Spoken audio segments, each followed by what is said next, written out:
From Berlin to Brazil, revelations about the National Security Agency's sweeping surveillance programs have been causing a stir. Offending world leaders, causing conflict in the Senate, infuriating American citizens, and making this man a household name. The former NSA contractor Edward Snowden, who leaked thousands of internal documents.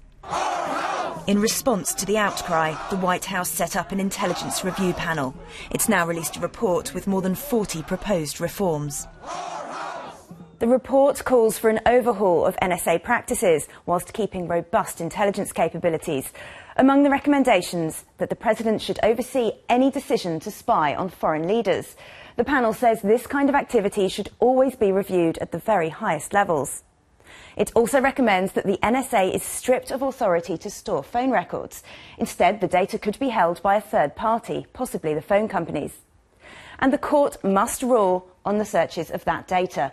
The government must only be allowed to search an individual's phone records if it has a court order and has shown reasonable grounds that the information sought is relevant.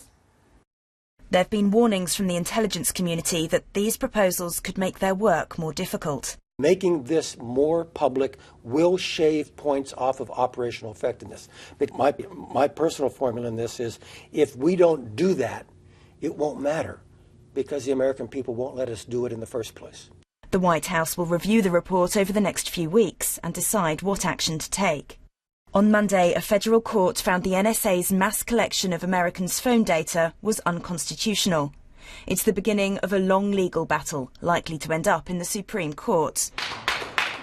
The dust kicked up by Edward Snowden's revelations won't settle for a long while yet. Emily Thomas, BBC News.